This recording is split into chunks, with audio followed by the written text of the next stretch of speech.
toutes et tous. Je crois que nous sommes maintenant en ligne. Alors, bienvenue pour ce Midi de la Culture consacré à un retour sur la conférence mondiale de l'UNESCO sur les politiques culturelles et le développement durable, Mondiaculte 2025, qui s'est tenue à Barcelone du 29 septembre au 1er octobre dernier. C'était il y a à peine 15 jours. Ce quatrième et dernier Midi de la Culture est, comme les précédents, co-organisé par la chaire UNESCO sur la diversité des expressions culturelles et la coalition canado-québécoise pour la diversité des expressions culturelles.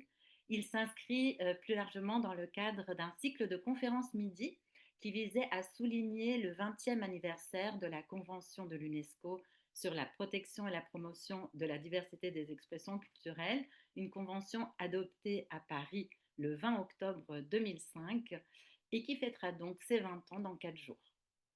Je profite de cette occasion pour remercier les partenaires des Midis de la Culture, l'Observatoire international sur les impacts sociétaux de l'IA et du numérique, l'OBVIA, et la faculté de droit.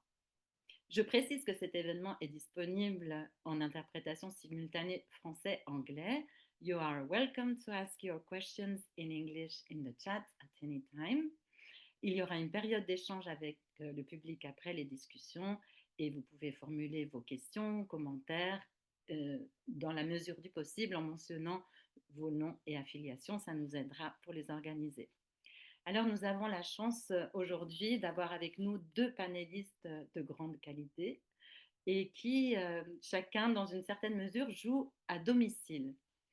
Jordi Pasquale, bienvenue, coordinateur de la commission culture de CGLU, Cité et gouvernements locaux unis, une organisation basée à Barcelone, qui tenait à Barcelone son sommet mondial pendant Mondiaculte et qui interviendra principalement à ce titre. Il a joué plus d'un rôle à Mondiaculte en tant également que co-commissaire de l'Agora Civica, le forum de la société civile parallèle, concomitant, aussi important que Mondiaculte, la conférence ministérielle.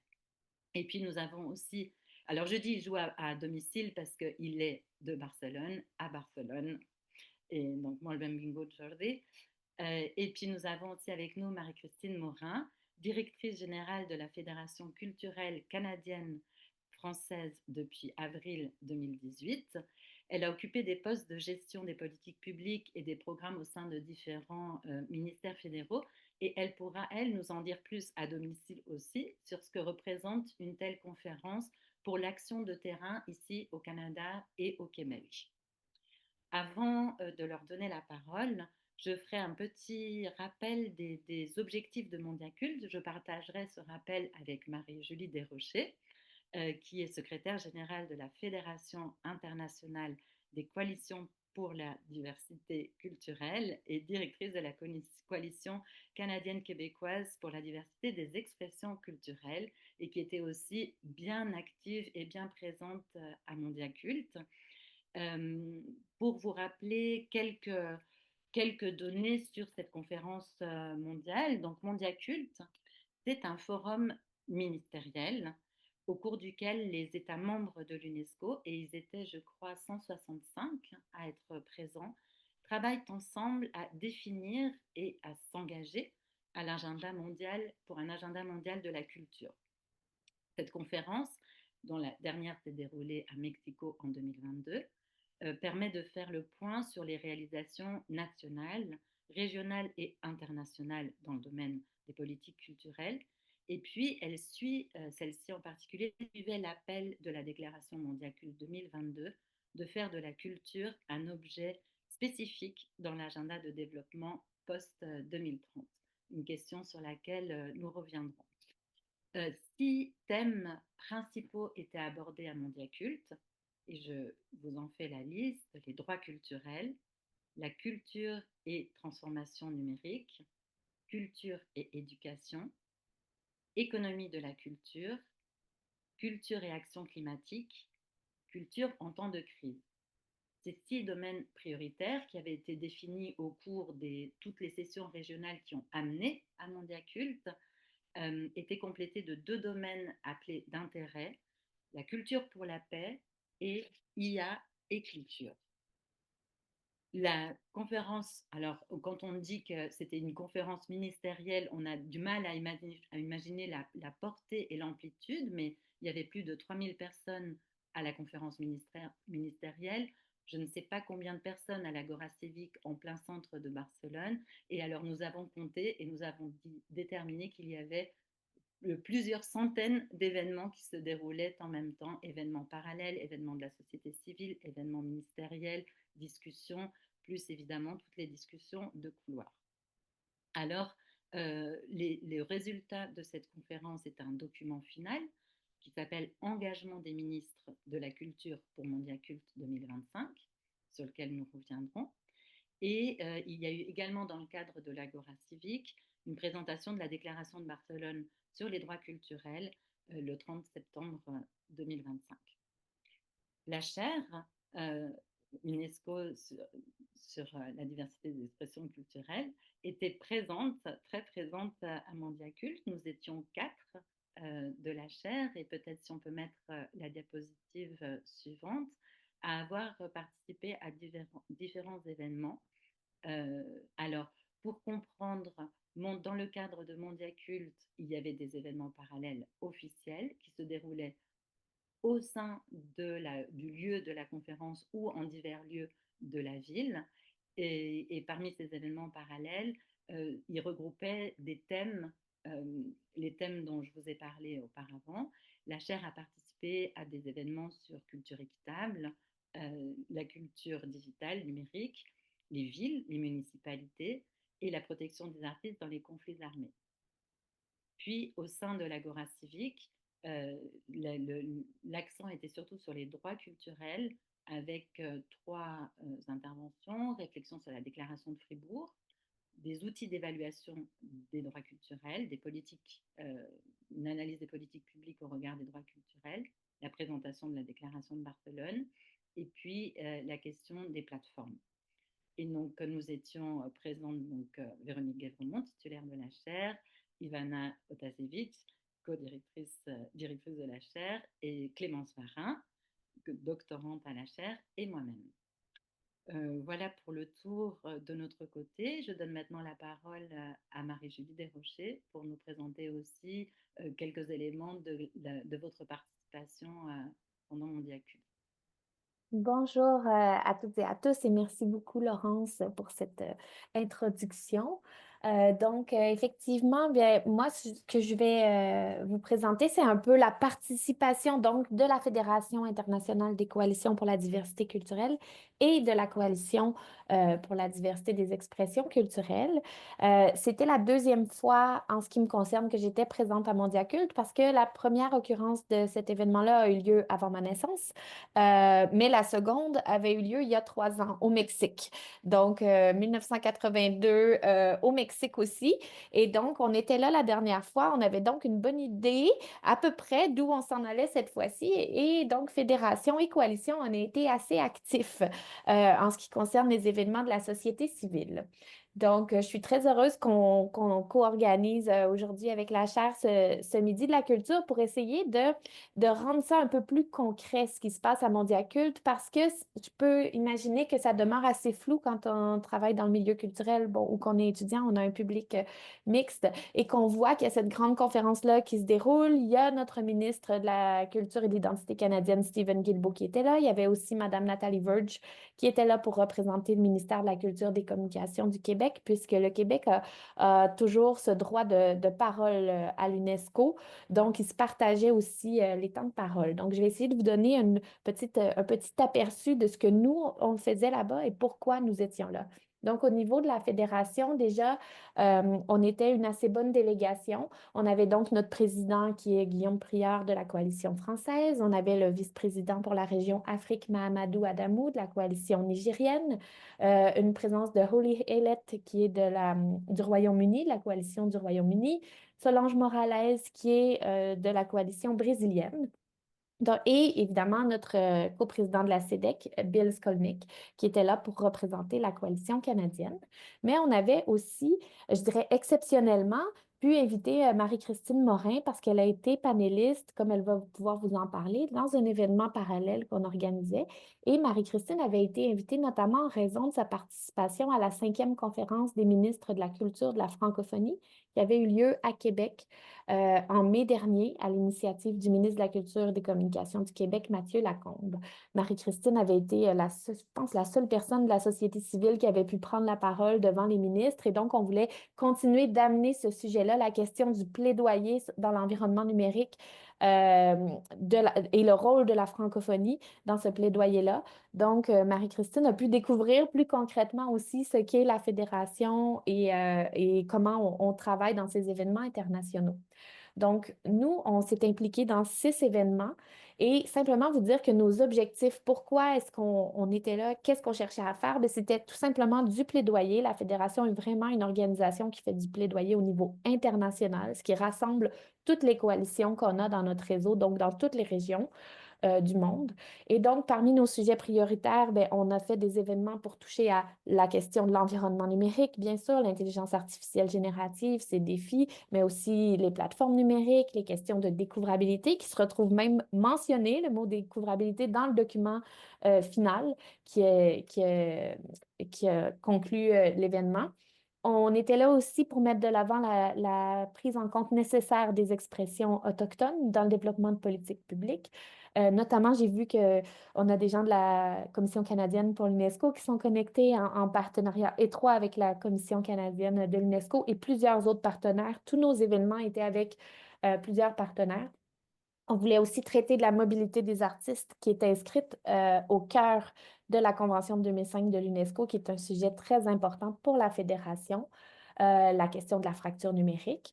Et bien sûr, un de nos grands objectifs, je dirais probablement notre objectif phare pour Mondiaculte, c'était, et puis Jordi, je suis très heureuse qu'on ait Jordi avec nous aujourd'hui pour qu'il vous en parle, mais c'était notre plaidoyer pour un objectif de développement durable qui soit spécifique à la culture dans l'agenda post-2030 des Nations unies, qui serait évidemment un levier formidable pour tous les autres sujets dont je viens de vous parler.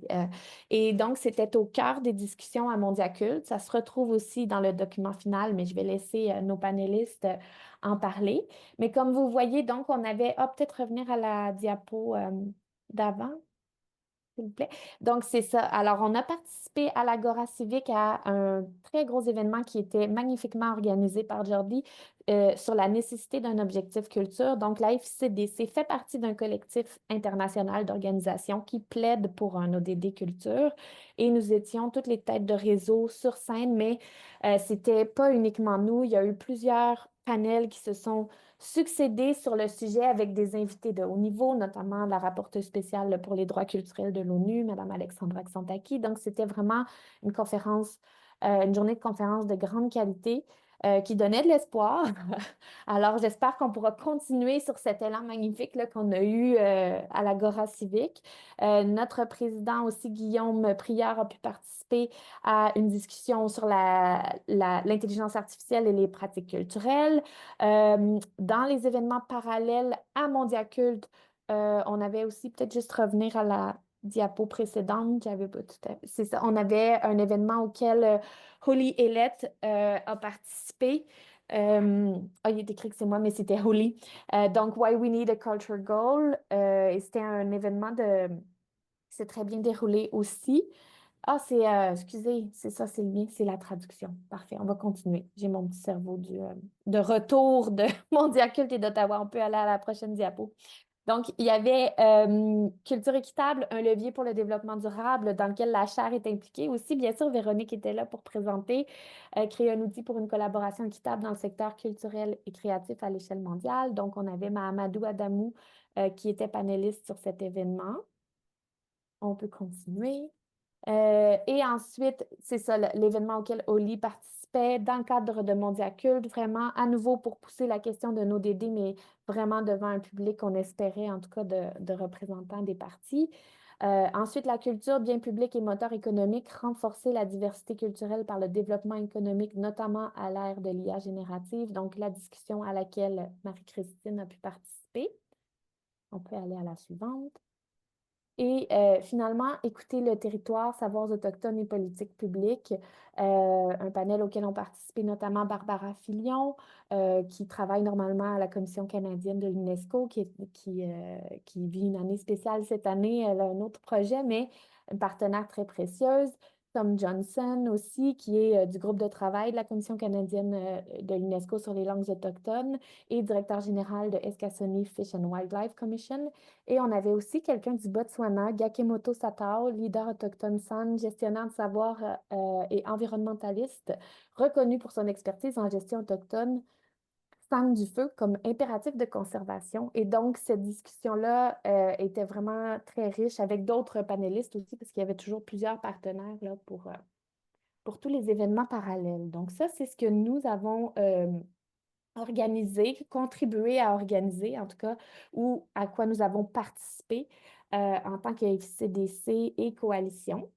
Et je voulais aussi quand même attirer l'attention sur le fait, comme je l'ai dit, que le ministre Guilbeault était là et Nathalie Verge aussi du ministère de la Culture et des Communications. Et vous pouvez entendre leurs allocutions qu'ils ont fait parce qu'ils ont participé à une session thématique dans le représentant des États participaient à des sessions thématiques. Ils se retrouvaient assis à, je ne sais pas, ils étaient 7 ou 8 avec un animateur et on leur demandait de répondre tous aux mêmes questions. Ils avaient 2 tours de parole et donc le Canada avait choisi et le Québec avait choisi de participer à une discussion sur le sujet culture et transformation numérique et culture et intelligence artificielle. Donc, il y avait tous les thèmes qui ont été mentionnés par Laurence en introduction. Et c'est le thème qu'ils avaient choisi. Donc, je pense qu'on pourra vous mettre dans le clavardage un lien pour aller les écouter parce que tout ça est disponible. Donc, on peut entendre à l'international quel est le discours du Canada sur ces questions de culture numérique et intelligence artificielle. Finalement, je pense que ce sera aussi abordé par nos panélistes, mais le document final est un document à regarder. Je crois qu'on pourra aussi le mettre dans le clavardage. Il est disponible en français et en anglais, ainsi qu'en d'autres langues. Euh, et ce document-là est très intéressant parce qu'il comporte des engagements auxquels souscrivent plus de 100 ministres de la Culture. Je pense qu'on dit plus de 120 ministres de la Culture dans le monde.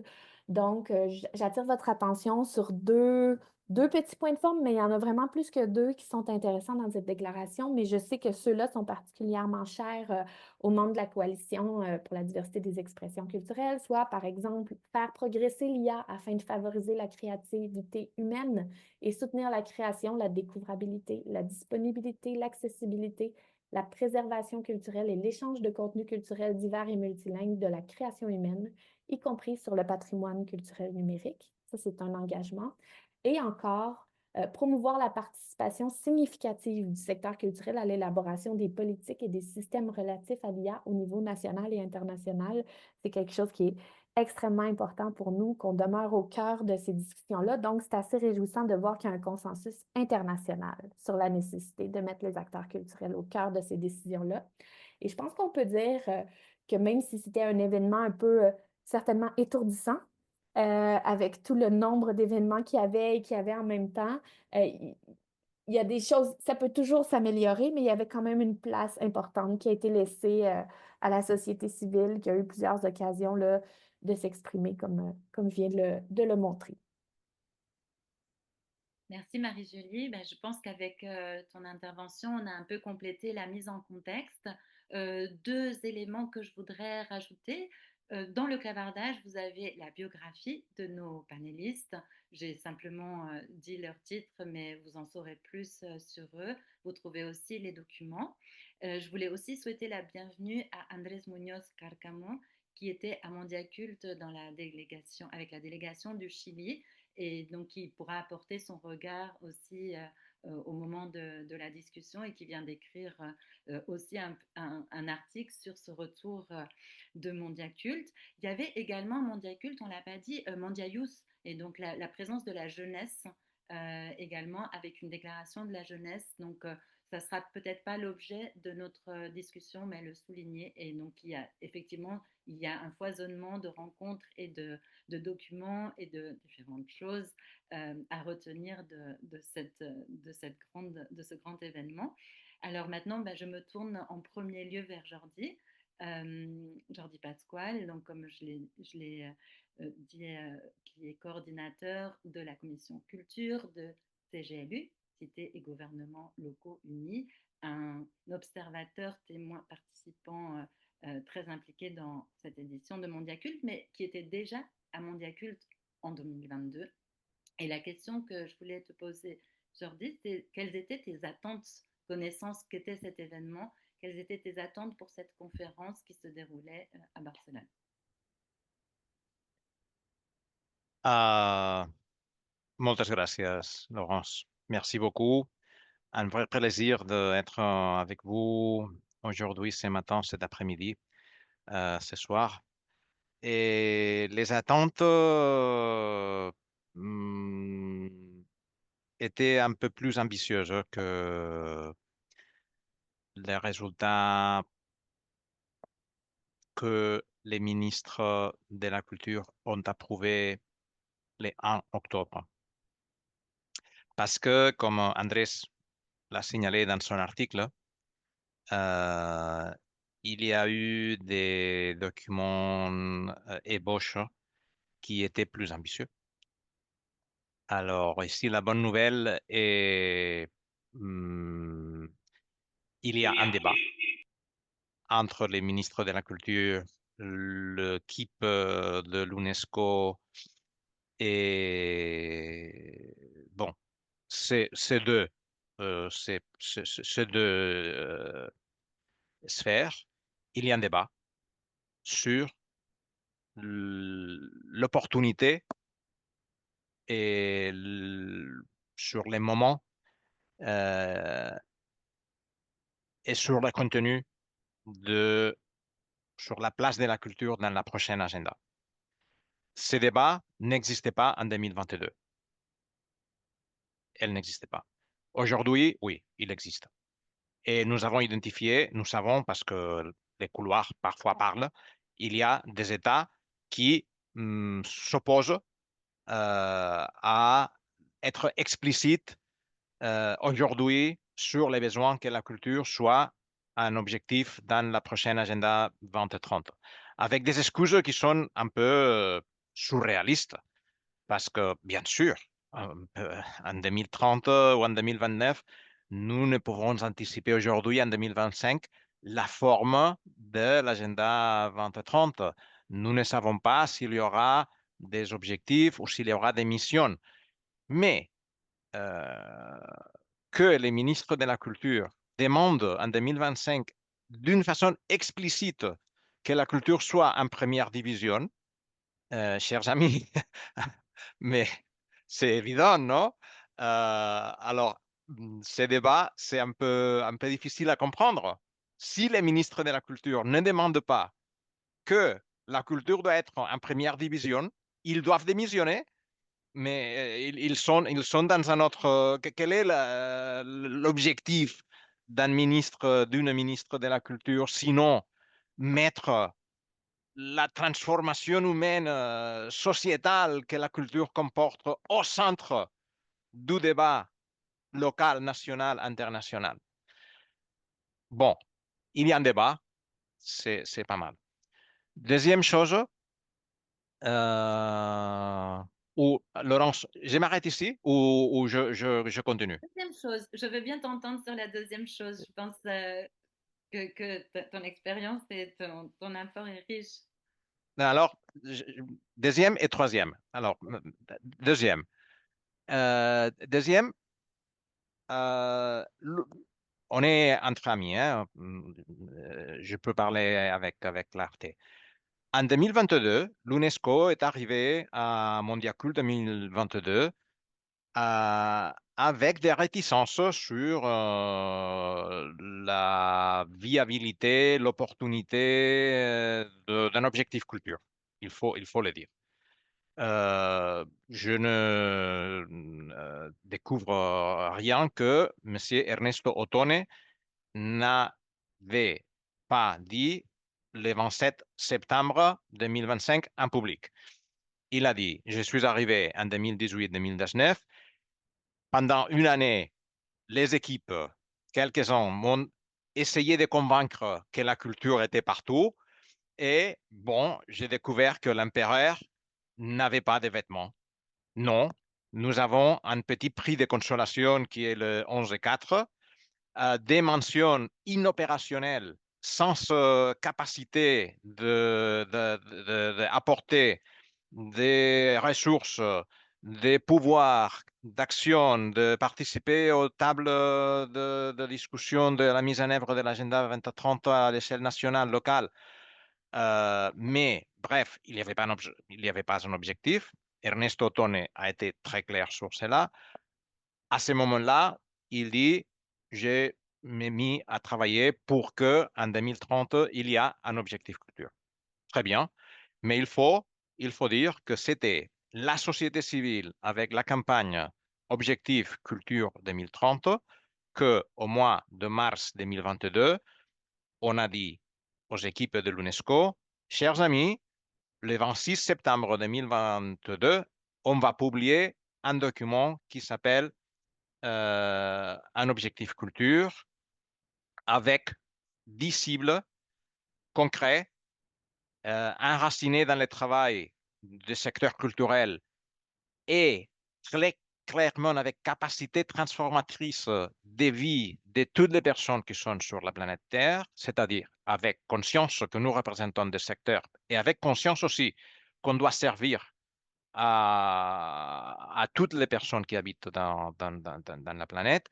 On va publier ces documents et on aimerait que la déclaration finale de 2022 inclue une mention aux besoins de l'objectif culture.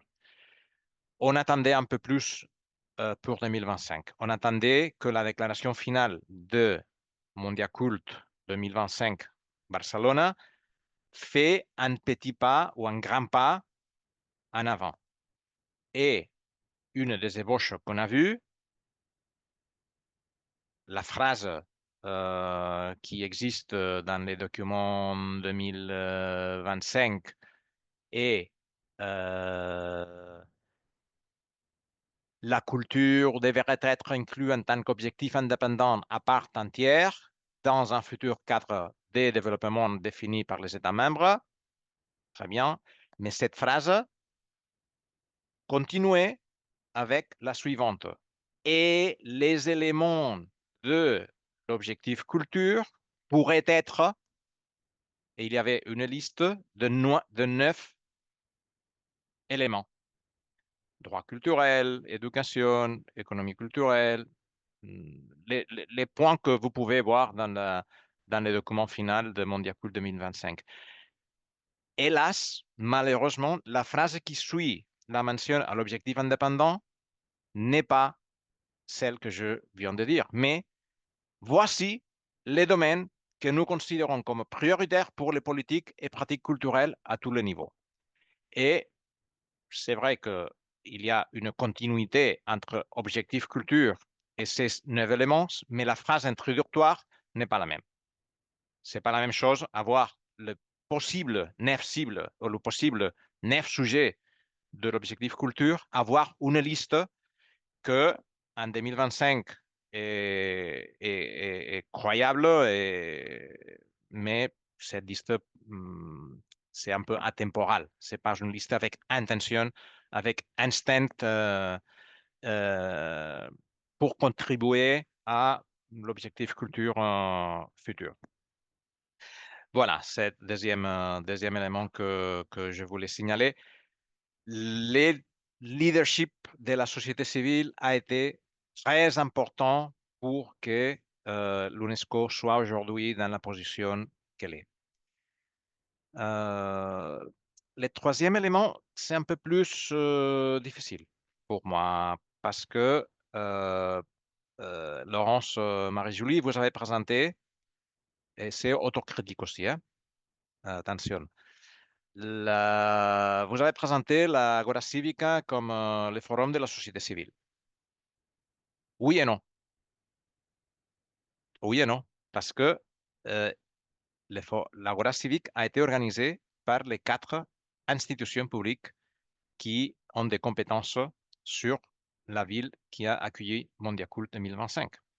la mairie, Barcelona, la Provence, qui est chez nous une administration locale, aussi la province de Barcelone, le gouvernement national de la Catalogne et le ministère de la Culture du Royaume de l'Espagne. 4 institutions publiques, pas la société civile. Alors, cet élément que, avec les contradictions directes que je vous expose, hein, parce que moi, je travaille pour une institution qui n'est pas société civile. Je travaille pour CGLU, qui est une fédération mondiale de gouvernements locaux et régionaux. Mais nous avons un problème. Nous avons un problème de légitimité, si vous voulez, que si je veux être un peu provocateur, nous avons quelques années encore pour répondre, mais il serait idéal qu'on réponde, qu'on l'adresse d'une façon directe dès que possible. Dans les COP, dans les forums des droits humains, c'est les organisations de la société civile qui organisent les forums de la société civile. Point.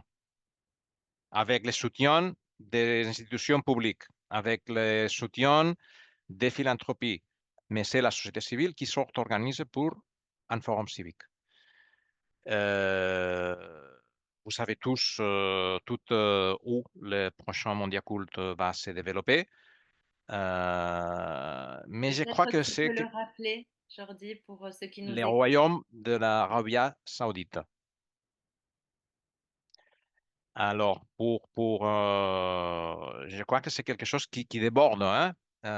Les mondiaux cultes, c'est quelque chose que l'UNESCO doit se mettre à améliorer au sérieux.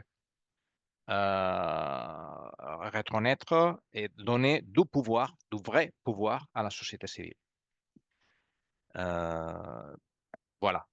Je voulais pas manquer à cette, disons, contradiction que nous avons vécue en première personne, parce que j'y crois vraiment au pouvoir de la société civile. Alors, il faut être cohérent aussi dans les incarnations des événements. Il faut que ce pouvoir se manifeste d'une façon claire. Voilà, Laurence, j'ai parlé un peu trop. Je Pas te... du tout. Je vais revenir, je vais même te poser d'autres questions. Muchísimas gracias, Jordi. Deux choses de ce que tu as dit. La première, sur la question de l'objectif culture, je pense qu'il est clair dans ce que tu dis que la société civile a beaucoup avancé, notamment à démontrer qu'il était possible, avec des indicateurs, avec tout un travail qui a été réalisé, de mesurer, d'aller dans cette voie avec des choses solides basées sur des expériences, sur un travail. Donc ce travail, il est là. Et donc ma question, ça sera comment on prolonge ce travail, qu'est-ce qui va se passer maintenant pour poursuivre ce travail auprès des États, quelles sont les stratégies, quelles sont les actions, parce que il me semble que c'est ce que tu disais, le travail est là, la démonstration est faite, il manque la volonté politique. Et je pense qu'elle est rattachée à la deuxième question, qui est cette question de la place de la société civile. Et on a vu à Mondial Culte, surtout sur la question qui me concerne particulièrement, sur laquelle je travaille, mais on a vu avec la présence de la rapporteure dans le domaine des droits culturels, justement sur la définition des droits culturels, des allers-retours où la rapporteure pouvait dire aux États, mais vous n'êtes pas là pour dire ce que vous faites complètement, vos réalisations, mais vous êtes là au service des droits des personnes. Et cette question de la participation qui est au cœur des droits culturels, elle pose justement la question de comment la société civile participe. C'était extrêmement difficile d'accéder au lieu de conférence. Donc voilà, peut-être sur ces deux questions, si tu peux nous en dire un petit peu plus. Merci beaucoup.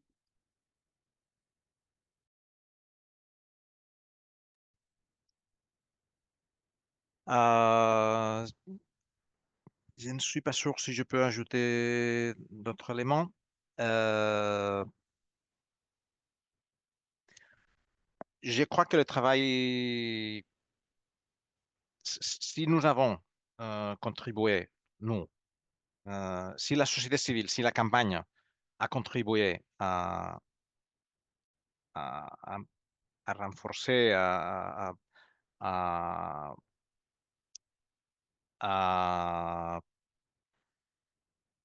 à solidifier euh, la viabilité, la faisabilité d'un objectif culture.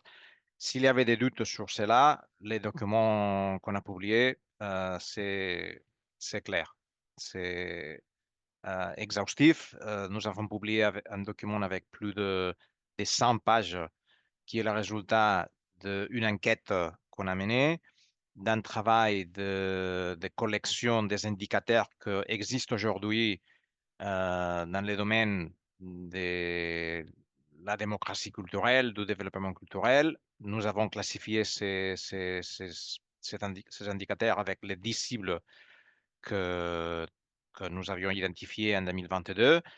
Nous avons publié un document synthèse qui est celui que vous avez dans le chat, de la nécessité à la réalité.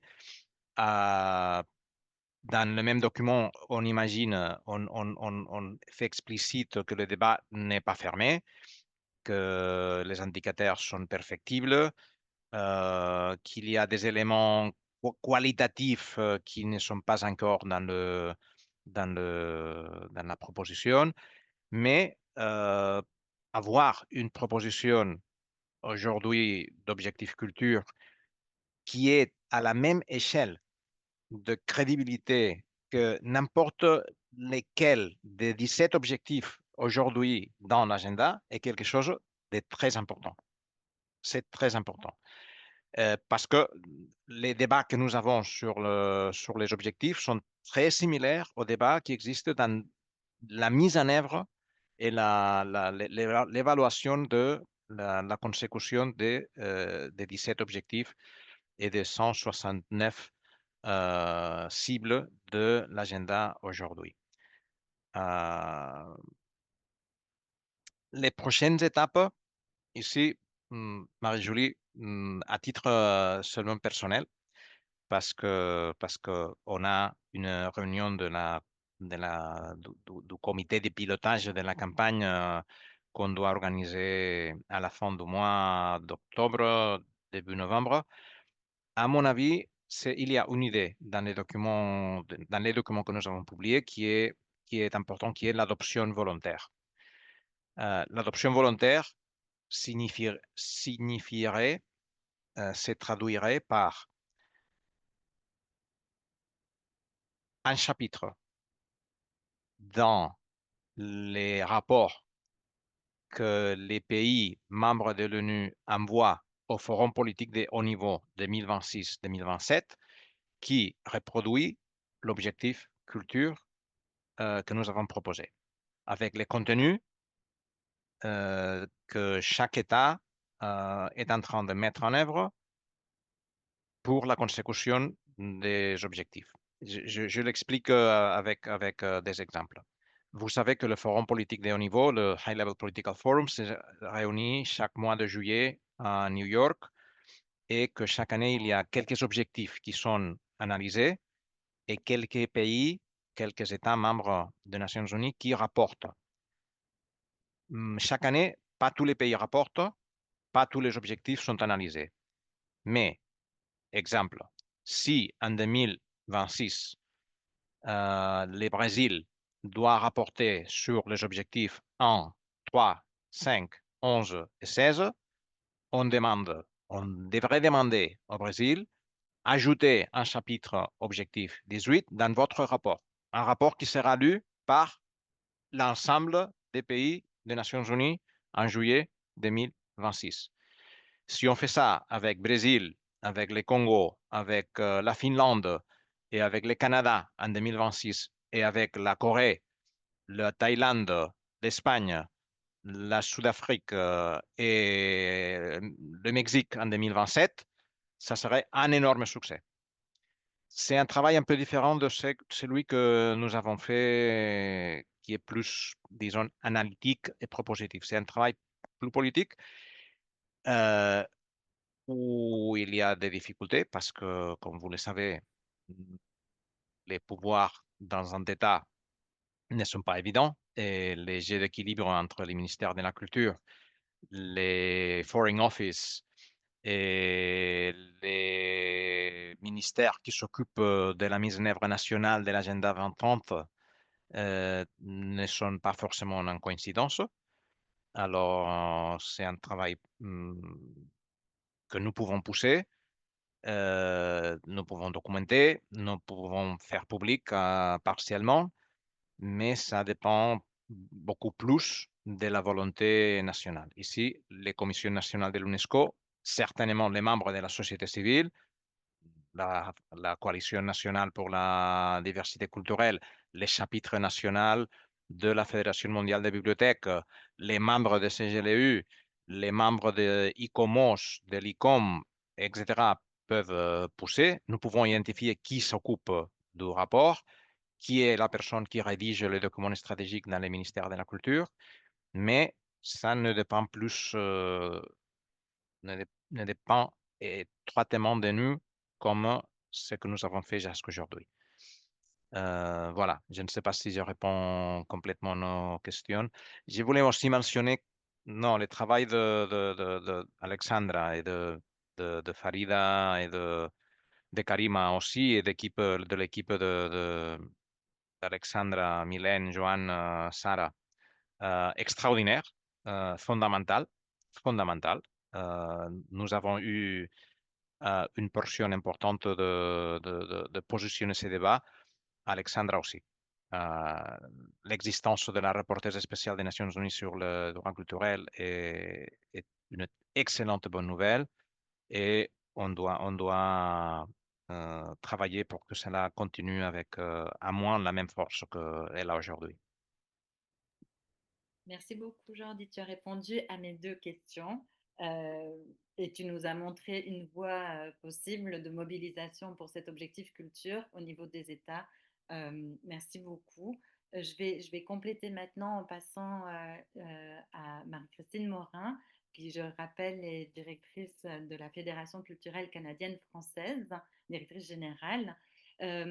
Parce que Marie-Christine, pour vous, c'était la première participation, je crois, à Mondial Culte. Et je voulais vous poser comme première question, ben, à quoi avez-vous participé et comment s'est passée cette participation? Avant d'aller peut-être qu'est-ce que vous avez observé de manière plus générale à Mondial Culte? Oui, merci beaucoup, Laurence. Merci beaucoup de l'invitation aujourd'hui. Ça me fait plaisir de partager la parole avec toi, Jordi, on a eu l'occasion de se rencontrer à Barcelone. Oui, donc nous, la Fédération culturelle canadienne-française, on représente le secteur artistique culturel en francophonie canadienne, donc dans un contexte minoritaire qui est différent de ce qui se passe au Québec parce on parle de communautés qui sont éloignées, de communautés francophones qui cohabitent avec la majorité anglophone. Donc, vraiment un contexte particulier qui représente le champ d'action de la fédération que je représente. Nous, on était invités à cet événement du Mondial Culte par la Fédération internationale des coalitions pour la diversité des expressions culturelles, donc à l'invitation de ma collègue Marie-Julie. J'ai pu participer à un des panels de discussion qui était prévu, qui était organisé par la Fédération internationale. Nous, la Fédération culturelle, on fait partie de la coalition pour la diversité culturelle ici au Canada. Donc, c'était pour nous une occasion, je dirais, très concrète d'aller voir le champ d'action de la coalition et puis de la Fédération internationale aussi du même coup. Donc, vraiment d'aller dans une première expérience. Donc, moi, je n'étais pas de la délégation à Mexico. C'était pour moi une première incursion dans ce monde-là et je dirais que les attentes étaient... en fait, il n'y avait pas de point de comparaison pour moi. Alors, vraiment, j'étais dans la découverte et j'étais aussi dans, euh, je dirais, la curiosité d'aller voir ce qui se fait à l'international, d'aller voir ce champ-là des possibles à l'international pour qu'on puisse mieux comprendre, nous aussi, après, de quelle façon notre action chez nous, au Canada, peut s'inscrire de façon plus large. Alors, c'est vraiment dans cet esprit-là. Puis moi, j'ai participé à un panel de discussion organisé par la Fédération internationale qui portait sur la culture bien publique et moteur économique, renforcer la diversité culturelle par le développement économique à l'ère de l'IA générative. Donc, puis comme Marie-Julie l'a indiqué tout à l'heure, ma contribution à ce panel-là était comme une continuité à une intervention que j'avais faite devant les ministres de la culture francophone, membres de l'OIF, l'Organisation internationale de la francophonie, où il était question évidemment d'intelligence artificielle, mais aussi de découvrabilité des contenus culturels francophones et comment l'action d'une organisation de la société civile comme nous s'inscrit dans ce plaidoyer-là à l'échelle planétaire un peu sur les conditions qu'on doit mettre en place pour s'assurer de préserver la diversité des expressions culturelles. Alors vraiment, mon intervention était autour de ça et tout le travail de terrain que la FCCF, donc la fédération que je représente, a fait dans ce domaine-là pour aller justement non seulement, je dirais, participer à des plaidoyers de façon précise sur des sujets qui nous intéressent, qui nous interpellent, mais aussi de quelle façon on outille le terrain pour répondre à ces enjeux-là, notamment du côté des données. Donc, on parlait de l'impact socio-économique de l'industrie culturelle. Nous, ça a été tout un défi de mesurer ça et d'arriver avec un chiffre pour pouvoir avoir cette conversation-là, notamment avec les gens du développement économique. Puis aussi, de quelle façon on outille le terrain pour qu'ils puissent s'inscrire, ces artistes-là, ces organisations-là, dans l'espace numérique de façon plus large par la suite. Donc, voilà, c'est à ce niveau-là. Puis je remercie évidemment la Fédération internationale et puis la Coalition pour la diversité des expressions culturelles de cette chance-là qui m'a été donnée d'être témoin, d'être participante et d'être témoin aussi de toutes ces conversations-là qui viennent absolument nourrir tant le positionnement dans les politiques publiques, l'influence qu'on essaie d'avoir du côté des politiques publiques auprès de nos gouvernements, mais aussi dans l'action très, très concrète, terrain, de services qu'on déploie au secteur pour qu'ils puissent être des agents de changement dans ces dossiers-là. Et Marie-Julie mentionnait tout à l'heure que la découvrabilité se retrouve dans le document final, dans l'engagement qui a été pris par les ministres de la Culture.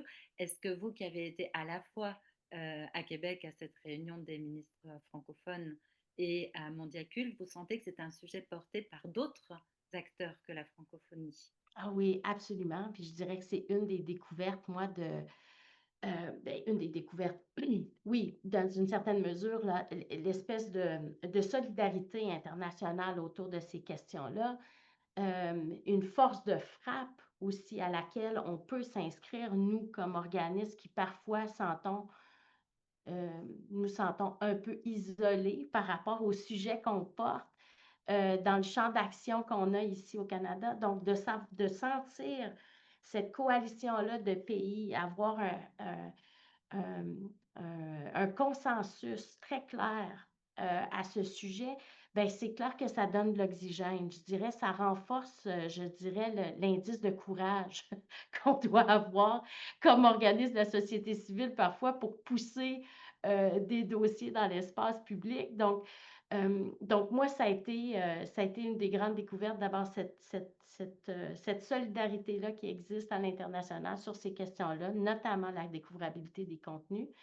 Et je dirais, et ça a permis aussi de donner une certaine validation au travail qu'on fait de terrain, très importante, parce que quand on veut mobiliser la société civile, quand on veut changer je dirais, des trajectoires gouvernementales dans le sens où on veut que le secteur évolue et puis que la communauté artistique culturelle évolue, ben ça prend des organisations qui sont capables d'avoir le courage de pousser ces idées-là, puis de se raccrocher à des politiques publiques plus larges que nous.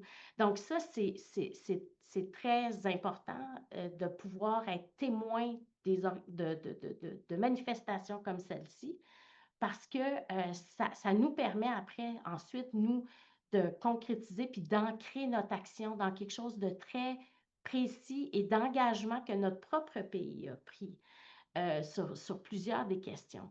Donc, alors, ça va au-delà du réseautage et puis des bonnes pratiques qu'on peut se partager entre nous. C'est vraiment des outils de développement, des leviers de politique publique très, très importants auxquels on a tout à coup non seulement accès, mais auxquels on a pu participer, même de façon directe. Merci. Moi, j'ai encore une question pour vous, voire deux, mais je vois que Marie-Julie lève la main et me dit Si je aussi dans le peux. chat qu'elle souhaite prendre la parole. Donc, je lui donne la parole. Mais c'est que je voulais rebondir en fait sur ce que et Jordi et Marie-Christine ont dit sur le rôle de la société civile, en fait. Et moi, en écoutant Jordi, je fais partie du collectif avec Jordi et donc je sais à quel point on s'en met beaucoup sur les épaules. Et Jordi, tu as raison de dire que sans nous, sans le collectif, sans la société civile, on serait encore moins loin aujourd'hui. Mais ce qu'on voit à Mondiaculte, quand on a 120 ministres, c'est sûr qu'il y a certains blocages. Mais c'est pour formuler un souhait, on a vu qu'il y a quand même beaucoup de pays alliés, comme tu le dis, Marie-Christine. Puis oui, ça va au-delà de la francophonie. Puis au début de la Convention de 2005 de l'UNESCO, il y avait un réseau des ministres de la culture qui étaient ensemble, qui travaillaient ensemble au-delà de la francophonie et qui ont travaillé pour développer cet instrument-là, la Convention. Puis je pense qu'on pourrait souhaiter qu'au-delà de Mondiaculte, où on rassemble tous les ministres, il se développe des réseaux comme ça avec des pays volontaires, justement, où on pourrait voir des pas plus grands qui se feraient avec ce réseau-là de pays d'alliance parce que il faut compter sur la société civile, mais nos épaules on en prend beaucoup sur nos épaules et on a vraiment besoin de l'appui de ministres un peu partout dans le monde. Puis à Mondiaculte, on pouvait voir qu'il y en a plusieurs qui sont sur la même longueur d'onde et qui gagneraient à travailler davantage ensemble, je crois. Merci. Je reviens à Marie-Christine. Donc, on a une feuille de route. Là, on sait qu'il va falloir travailler avec des alliés auprès des différents gouvernements.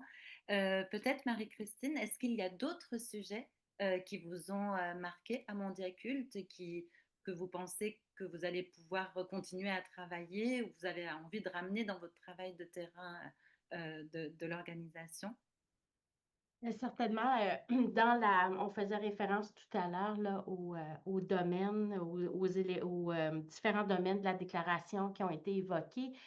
Euh, c'est intéressant parce que quand la déclaration finale est sortie, moi, j'avais mon équipe en direct du Canada là, qui suivait ça pratiquement en même temps que on essayait de suivre ça sur YouTube et tout ça, mais puis j'envoyais des bouts de déclaration qui confirmaient exactement la trajectoire du travail qu'on est en train de faire. Puis j'aurais pu souligner les 9 domaines puis envoyer ça à mon équipe, mais je me suis restreinte quand même. Mais je dirais qu'il y en a 4 dans lesquels nous, on s'est particulièrement reconnus. Toute la question de l'éducation. Nous, la Fédération culturelle, on a fait beaucoup, beaucoup de travail intersectoriel dans les dernières années pour se rapprocher, que le milieu culturel et artistique se rapproche du milieu de l'éducation. Travaille davantage pour qu'on ait plus d'art à l'école, incluant l'enseignement des arts et par les arts, donc l'interdisciplinarité. Donc, c'est un champ d'action dans lequel on a trouvé beaucoup, beaucoup, non seulement d'écoute, mais d'impact direct au sentiment d'appartenance, à la notion de protection et de promotion de la langue. Donc, vraiment un sujet donc, les engagements des États à ce sujet allaient clairement dans le sens de l'action de la FCCF terrain dans le domaine de l'éducation. L'autre, du côté de l'économie du travail, reconnaître que les industries culturelles comme moteur de développement, garantir un travail décent, ça c'est pour les artistes, les travailleurs culturels, c'est un sujet qui a été que la Fédération culturelle a tenté de ramener, je dirais, sur le dans les priorités gouvernementales au cours des dernières années. Mais moi, j'ai senti de la part de plusieurs pays dans leur discours une compréhension très grande du continuum nécessaire pour qu'on puisse faire vivre la culture là, à tous les niveaux. Et ça inclut des conditions décentes pour nos artistes et nos travailleurs culturels. Donc, la notion de filet social est revenue dans la bouche de plusieurs des ministres qui ont défilé devant nous là, dans les différents panels. Évidemment, intelligence artificielle, la nécessité d'utiliser l'intelligence artificielle de façon éthique pour préserver le patrimoine, favoriser la créativité et tout ça dans, je dirais, un besoin de paramétrer cette bête-là que je vais appeler l'intelligence artificielle pour s'assurer que l'expression, la diversité des expressions culturelles est respectée dans ça. Puis c'est clair que pour nous, en contexte minoritaire, lorsqu'on tente de pouvoir faire vivre et accéder à sa culture en français, ce genre d'outil-là doit nécessairement prévoir des paramètres spécifiques pour s'assurer que l'espace francophone est respecté dans ça. Donc, moi, j'ai senti qu'il y avait évidemment une écoute à ce niveau-là. Puis, le dernier élément, données, recherche, collecter, exploiter les données culturelles. Nous, c'est tellement un champ dans lequel on a eu des difficultés et on continue d'en avoir pour mesurer l'impact de notre action spécifique à nous dans nos contextes qui nous sont distincts en francophonie canadienne. Donc, clairement, toute cette notion d'évaluation d'impact, c'est quelque chose sur lequel nous, on peut se reconnaître et sentir qu'il y a une action qui peut être soutenue davantage de notre côté à ce niveau-là. Et on veut y participer aussi. Donc, ça aussi, je dirais que c'est une des choses que je retiens de cette conférence, c'est cette main tendue-là devant ce que moi j'appelle des opérateurs. Donc, la société civile qui devient des opérateurs de ces politiques culturelles-là sur le terrain. Nous, on se sent interpellés et on veut certainement participer à la suite. Merci beaucoup. J'ai une dernière question parce que je vois que le temps file et que nous avons déjà des questions aussi dans le clavardage. Je vous encourage à les poser. Puis Jules Poulin-Velter, qui est aussi à la chaire, pourra les transmettre. C'était la question du cadre d'évaluation et des indicateurs. Au-delà des sujets qui peuvent nourrir la réflexion, des exemples, est-ce que vous sentez que le cadre d'indicateurs peut aussi vous servir dans votre pratique, dans votre travail, ou voilà, je me posais la question là-dessus. Absolument. En fait, j'étais avec une collègue pendant la conférence quand cette notion-là de cadre d'évaluation a été présentée et puis cette main tendue dont je parlais là, de devenir comme je dirais des foyers d'expérimentation de ce cadre-là de façon très pratique sur le terrain. Tout de suite, nous, on s'est sentis interpellés par ce cadre d'action-là. Je parlais tout à l'heure de la difficulté qu'on a de mesurer notre impact, des données nous concernant.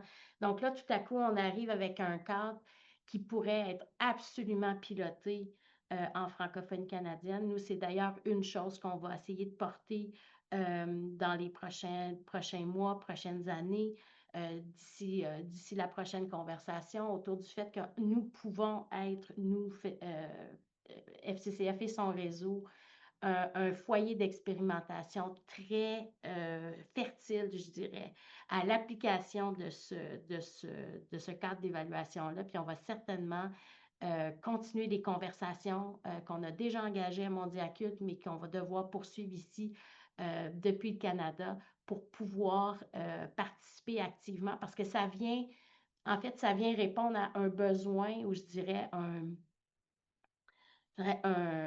vide dans une certaine mesure qui nous hante depuis plusieurs années. Puis là, on vient de trouver peut-être une réponse à ce qu'on essayait de déployer sans savoir exactement comment s'y prendre. Puis là, tout à coup, il y a un cadre qui pourrait peut-être s'appliquer à nous. Donc, on voit ça d'un très bon œil et c'est très encourageant là, pour la suite des choses. Merci beaucoup, Marie-Christine. Avant de donner la parole à Andrés Muñoz Carcamo, comme je l'avais annoncé, puis de vous laisser poser vos questions dans le chat, on avait une première question de Stéphanie Hainaut qui nous demandait si on connaît la liste des ministres de la culture signataires de la Déclaration mondiale culte de l'engagement. Est-ce que cette liste est disponible? Jordi, est-ce que tu as la réponse? Peut-être Andrés, tu as la réponse à cette question, comme ça me permet de te donner la parole avec une question tout de suite difficile. Et si elle ne l'est pas, on va la chercher les uns et les autres et on la mettra dans le chat. Est-ce que Andrés, es-tu avec nous? Je remercie déjà nos deux panélistes qui sont encore avec nous pour la période de questions et également Marie-Julie. Est-ce que tu es avec nous, Andrés Muñoz Carcamo? Oui, Donc, je suis là. ah, bienvenue. Donc, tu étais également à Mondiaculte. On te connaît à la chaire parce que tu es déjà intervenu dans certains des événements. Tu travailles aussi dans le groupe de réflexion sur le traitement préférentiel. Donc, tu connais bien la convention de 2005 de l'UNESCO.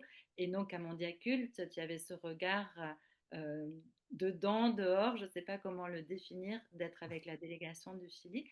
Euh, Qu'est-ce que tu souhaitais nous en dire de cette expérience? Oui, merci Laurence. Je me sens partie plutôt de la société civile aussi parce que je suis passionné de ces sujets de droit culturel et même si je collabore dans un cadre un peu particulier avec le ministère de la Culture du Chili parce que je suis consultante externe et je suis surtout des sujets liés à la Convention de 2005 depuis Paris, donc avec la délégation du Chili auprès de l'UNESCO, mais c'est aussi, on va dire, sporadique, pas permanente, et donc, je pense que oui, là, il y a peut-être une petite contradiction, ou dans le sens où il y a un côté euh, gouvernemental de ces choses-là ou les suivis plutôt institutionnels, même si le Chili, et ça a été consigné dans le rapport oral final, a été pour une formulation plus forte de l'ambition de l'objectif culture avec d'autres pays, des pays de l'Amérique latine et des Caraïbes, mais aussi des pays de l'Afrique. Le Kenya a dit cela aussi. Et, je pense que, comme l'a très bien dit Jordi, il y a un décalage, il y a peut-être une petite déception parmi les gens qui suivent ces discussions parce que la déclaration n'a pas été euh, très ambitieuse à la fin. Et concernant l'objectif culture, à la fin, il dit que les pays devraient considérer, au lieu d'inclure l'objectif culture dans l'agenda de développement durable après 2030, 2030 bon, on sait aussi que la déclaration de 2022 était beaucoup plus puissante, on peut dire, parce que euh, il n'y avait pas d'ambiguïté concernant cette ambition-là, qui pourrait servir à tous les autres sujets qui sont listés un peu, je vois dans la réaction de la déclaration aussi, un peu, euh, il y a de bullet points, non? Et c'est pas très articulé parce que c'est vrai qu'il y a différents sujets. Marie-Julie les a très bien nommés. Euh, mais un objectif culture pourrait aider à bien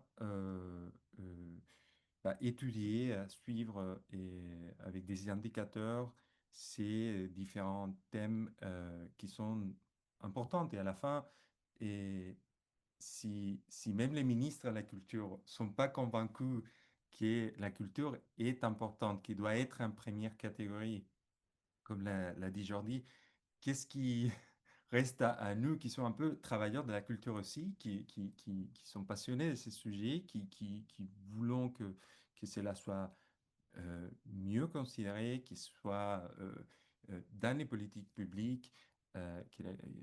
Donc, voilà, Marie-Christine parlait aussi des artistes travailleurs de la culture. Donc, je pense que ça a été un très grand événement quand même. Les côtés plus institutionnels à centre officiel, centre international des conventions. Et c'est intéressant que la rapporteuse spéciale des Nations Unies a aussi attiré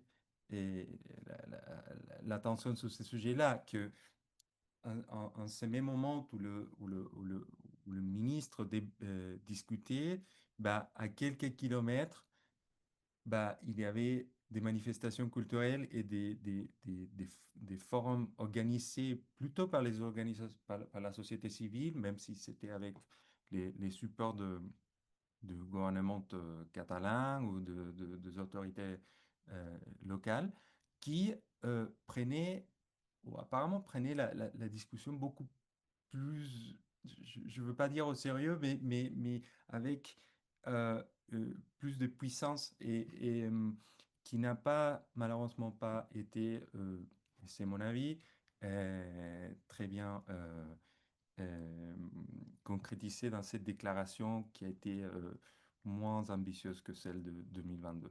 Mais je pense que c'est aussi un rappel pour continuer à travailler à toute la société civile, l'académie, la chaire, pour que la culture soit bien considérée et inclue dans les objectifs de développement durable.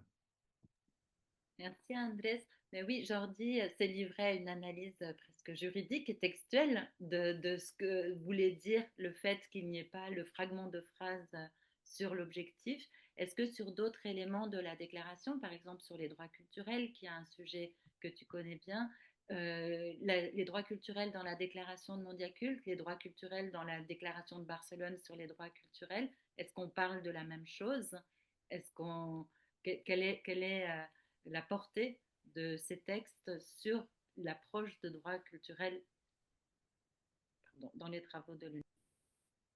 Question compliquée, mais je pense que faut toujours défendre les droits culturels et aller au-delà de ce que euh, au-delà, non? Ici dans la déclaration, il y a une reconnaissance que les droits culturels sont de droits humains, mais ça c'est le fondamental. Il faut continuer à les promouvoir et montrer qu'ils sont vraiment importants et qui c'est pas seulement des déclarations. Et la rapporteuse parlait de implémentation, mise en œuvre de droits culturels. Donc, il y a eu des initiatives comme la déclaration de Barcelone, plutôt de la société civile. Euh, on doit aussi participer avec Patrice d'un événement qui montrait un peu le travail du groupe de Fribourg, de la déclaration de Fribourg, qui vient à, à prendre les dispositions de droit international qui parlent des droits culturels et le mettre dans une déclaration, on peut dire, plus ambitieuse, plus complète, mais qui n'est pas contraignante. Et, mais je pense que toutes ces initiatives-là sont importantes pour parler justement de droits culturels qui sont des droits fondamentaux.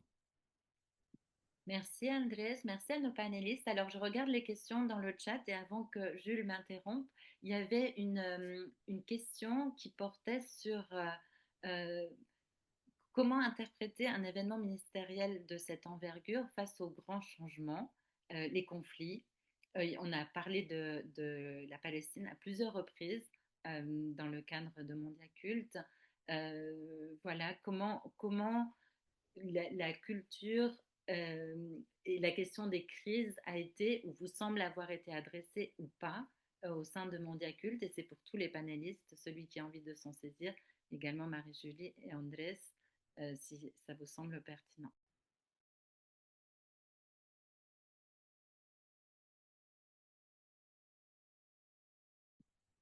C'était un des sujets, culture et paix, culture en temps de crise. Peut-être Jordi, tu veux en dire quelque chose? On a vu danser des figures, des géants qui symbolisaient Donald Trump et Xi Jinping. Voilà, quelque chose sur ce sujet-là. C'est tellement difficile la question, Laurence, mais j'essaye. Oui, quelques de vous connaissez cette incarnation de la culture catalane qui sont les géants. Les géants peuvent être des personnages chers de la communauté ou des personnages que la communauté souhaite exorciser. Alors, ici à Barcelone, la Diputació, la province de Barcelone, a demandé à une agrupation qui gère ses propres géants dans le quartier de Sant Andreu, toujours dans la municipalité de Barcelone, la création de deux géants, le géant de Xi Jinping et le géant de Donald Trump. Et ils ont dansé. Ils ont dansé parce qu'ici chez nous, les géants dansent.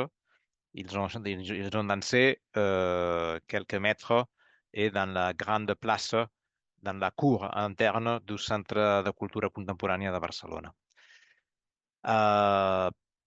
Cette incarnation, je crois que montre l'une des énormes contradictions que nous avons dans le secteur culturel. Nous avons tous les récits, et c'est vrai, l'énorme pouvoir transformateur de la culture. Parfois, nous oublions que la culture, c'est aussi l'un des éléments incontournables pour l'affirmation du pouvoir, soit politique ou soit économique. Et cela comporte que les éléments culturels soient au centre des conflits, au centre des débats. Et il y a encore un autre sujet encore plus difficile qui est la relation entre les expressions culturelles et les expressions religieuses. Très difficile à aborder, mais impossible à construire une paix durable dans le XXIe siècle si les acteurs culturels n'abordent pas les rôles que quelques-uns jouent pour affirmer le pouvoir économique. Laissez-moi préciser un peu, le pouvoir économique sans responsabilité et le pouvoir politique sans responsabilité démocratique. Dans toutes nos vies, on a besoin de célébrer les moments, les saisons, la nouveauté, même le pouvoir, célébrer les carrières des personnes puissantes, d'organisations puissantes, de figures. Mais si nous n'avons pas une responsabilité démocratique, s'il n'y a pas une accountability, cela devient dangereux. Et les éléments culturels sont utilisés pour affirmer ces pouvoirs sans restriction, sans responsabilité économique et politique. Tout ce que les grandes entreprises de Silicon Valley sont en train de faire avec l'intelligence artificielle, c'est aussi une affirmation du pouvoir économique sans contrôle et sans responsabilité vers ceux qui ont créé un patrimoine qui ne leur appartient pas. Alors, bon, c'est... Et pour être explicite, Palestine, oui, Palestine, la présence de la délégation palestinienne a reçu sûrement les plus importants des applaudissements dans le moment de l'inauguration de Mondiacult 2025. Et cela, c'est un moment que je crois personne va oublier. Personne présent à Barcelone va oublier ces moments, les 29 septembre matin. Et Et aujourd'hui, il semble que ce conflit a des options à être, à avoir une solution. Euh, bon, je crois que c'est aussi positif que Mondia Cult s'est déroulé dans les moments préparatoires de cette solution de conflit. Alors, je ne suis pas un expert sur le sujet, mais c'est l'un des grands sujets que Merci nous devons beaucoup de aborder. t'être lancé, Jordi, parce que ce que tu dis, c'est la nature culturelle aussi des conflits qu'il y a un peu partout et le fait que la culture ou le milieu culturel ou les politiques culturelles ne sont pas à l'endroit du droit humanitaire, du règlement des conflits. Et ça manque aussi et ça fait partie de ce que l'objectif culture pourrait accomplir. Alors, et grâce au fait que tu as brisé la glace, Marie-Christine a aussi levé la main, alors je lui donne la parole.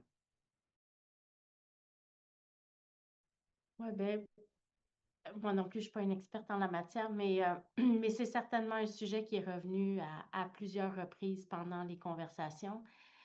Puis cette notion aussi je pense que c'est le commissaire de l'UNESCO qui disait que la culture est une source et une force de paix. Et dans ce contexte-là, que la culture soit à travers tout le continuum des conflits, donc pas seulement pré-conflit, post-conflit également. Donc, cette notion-là aussi a été soulevée. Puis pour moi, un des grands moments forts de cette conférence, les participants étaient conviés à un concert au Palais de la musique de Barcelone.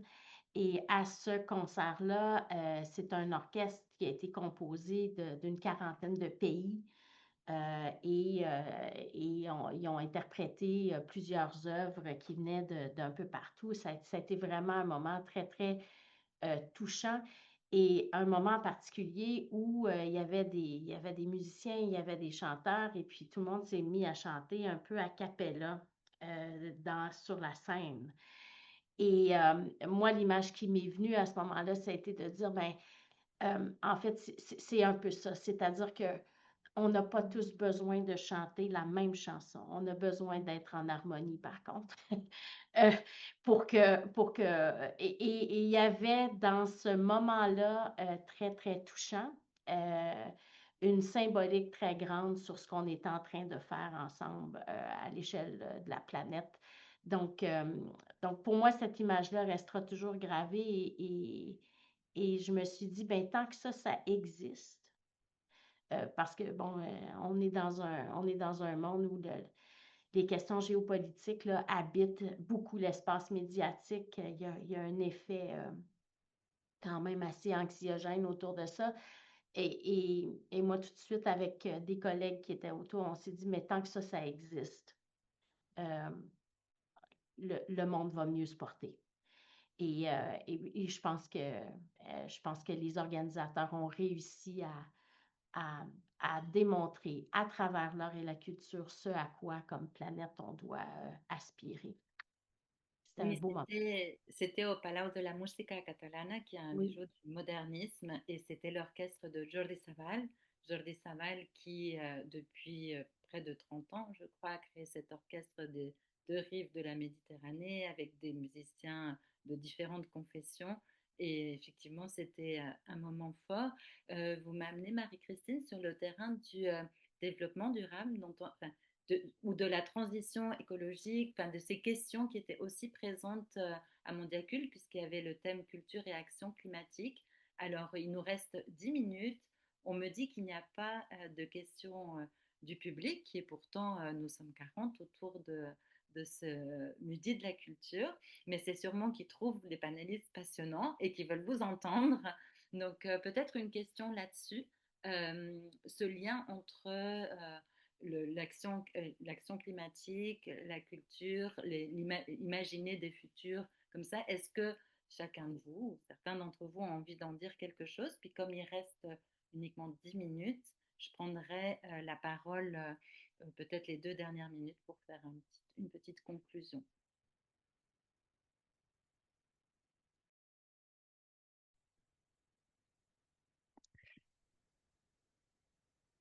Je ne sais Euh, pas si Jordi ou Marie-Julie, si des membres de la coalition ont participé. Alors, il y avait Fair Culture qui reprend l'idée du commerce équitable pour l'appliquer, mais on s'éloigne peut-être de la question climatique, même si la question de la durabilité est là. Mais Jordi, tu voulais prendre la parole. pour signaler qu'il y a un groupe important d'organisations de la société civile qui travaille, qui suit l'évolution des conférences des partis du changement climatique, des COP, qui se sont organisées depuis 2015, je crois, minimum, qui ont réussi à créer un groupe d'amis sur culture et changement climatique. Euh, c'est notamment le Climate Heritage Network qui pousse dans cette direction avec le Brésil et les Émirats qui lidèrent ces groupes de pays amis de culture et changement climatique. Et que, à mon avis, il faudrait mieux connecter notre plaidoyer sur l'objectif culture avec le travail sur changement climatique. C'est un travail en parallèle. Il y a aussi, les COP ont expérimenté une, une croissance sur la, la présence des éléments culturels, patrimoine, perte et loss and damage, même les changements de paradigme culturel que comporte notre relation avec la nature. Ce sont des éléments que sont sur la table. Et j'ai pas suivi les débats dans le monde culte, mais c'est un grand sujet aussi des politiques culturelles. Merci pour ces éléments. Est-ce que quelqu'un d'autre avait envie d'intervenir là-dessus? Sinon, moi, j'avais une question, mais le Brésil est partout. Le Brésil était partout à cette conférence mondiale et a l'air d'avoir vraiment un rôle de leader. Est-ce que vous confirmez les uns et les autres? Oui. Oui, effectivement. D'ailleurs, la fédération va tenir son prochain congrès dans 3 semaines au Brésil. La coalition brésilienne est très active au sein de la fédération en ce moment, mais la ministre de la Culture du Brésil aussi, effectivement, est très présente, ose prendre position. Elle était aussi présente à l'UNESCO en juin pour se positionner en faveur d'un protocole additionnel à la Convention. Elle était présente pour parler en faveur d'un objectif de développement durable. C'est une femme qui est aussi artiste et qui mentionne s'exprimer aussi à ce titre lorsqu'elle prend ses positions. Je ne sais pas, André, si tu veux aussi compléter. Oui, je sais que le Brésil est très intéressé par les sujets de mondial culte et même les délégués à l'UNESCO m'a dit un peu informellement que la déclaration était voilà, moins ambitieuse que celle de 2022 et à Brasilia, ils étaient un peu critiques de tout ça, mais c'est comme ça. Il y a peut-être on a évoqué la géopolitique et c'est peut-être un peu dû à tout ça, à d'autres jeux qui existent. On a entendu dans des couloirs, par exemple, concernant les- la possibilité d'un protocole additionnel à la Convention 2005 pour traiter la diversité culturelle dans l'environnement digital, qu'il y a eu certains pays qui, pour pas déranger un autre pays, ont un peu changé de position ou ont pas voulu être plus fort dans les langages dans la déclaration des mondiaux cultes. Euh, Et ça, encore, même c'est un exemple où la culture reste pas prioritaire dans les enjeux parfois mondiaux, même si elle est très importante et dans les discussions, on entend que ça. Pourquoi la culture est essentielle à la dignité, à la vie humaine, pourquoi les droits culturels sont des droits humains fondamentaux, mais il y a un décalage entre ce qui est dit et la politique ou les compromis diplomatiques à la fin.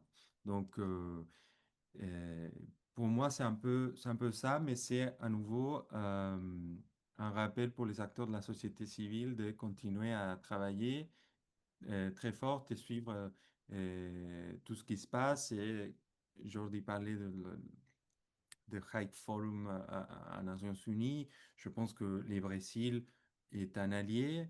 Euh, je crois que même la région latino-américaine et des Caraïbes, les pays euh,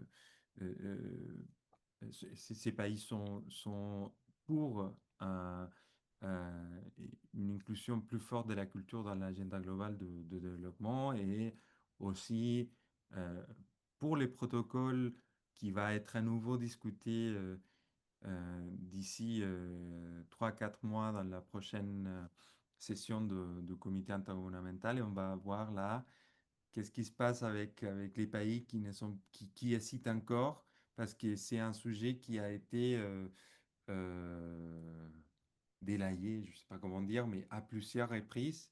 Et voilà, en février, ce sera encore une autre occasion pour voir ce qui se passe avec ces protocoles. Merci Andrés, merci Marie-Christine Morin, merci Jordi Pasquale, merci Marie-Julie Desrochers. Il ne me reste que 2 minutes pour conclure, donc déjà vous remercier et ensuite euh, vous remercier tous les deux, Marie-Julie et Andrés, parce que vous me ramenez vers la convention de 2005, en l'honneur de laquelle on fait ce midi de la culture, puisqu'elle aura 20 ans d'ici 4 jours. Et puis, souligner aussi que ce n'est pas le dernier événement que la chaire UNESCO organise. Il y aura un colloque, la culture face aux algorithmes. On n'en a pas beaucoup parlé de l'IA. Peut-être qu'on n'avait pas envie d'en parler aujourd'hui. On en parlera à ce moment-là. Quel espace pour la souveraineté? Donc, la culture face aux algorithmes. Quel espace pour la souveraineté, qui est une proposition qui aura lieu à Québec du 22 au 24 octobre, donc juste après l'anniversaire de la Convention, avec le Centre de recherche en droit public et en collaboration avec plusieurs partenaires, dont la coalition également. Et cet événement, eh ben, il marquera vraiment la clôture d'une année très riche pour souligner cet anniversaire de la Convention qui, pour la chaire, est un objet d'études, de travail. Si nous étions à Mondiacult, c'est aussi pour continuer à développer les connaissances sur tous ces sujets. Et voilà, j'espère que nos participants qui vous ont écouté, qui n'ont pas posé beaucoup de questions, mais c'est peut-être parce qu'ils, comme je disais, ils avaient vraiment envie de vous entendre. Voilà, j'espère qu'ils en auront appris plus sur Mondiacult, qu'ils auront envie d'aller voir les documents dont vous avez parlé, notamment la déclaration finale. Alors, elle ne s'appelle pas déclaration finale, document final, qui est l'engagement pris par les ministres. Était-il 120 ou plus? Voilà, il faut aller vérifier cette information. Beaucoup des événements qui ont eu lieu à Mondiacult sont visibles sur des chaînes YouTube, beaucoup d'événements parallèles. Donc, vous pouvez continuer à vous informer. Il y a, comme l'ont dit Jordi et Marie-Julie, des stratégies internationales, des stratégies au niveau national qui vont être importantes, des actions au niveau vraiment local, comme le soulignait aussi Marie-Christine, qui nourrissent par des expérimentations l'ensemble du local au global. Donc, merci à tous et bonne soirée à Jordi.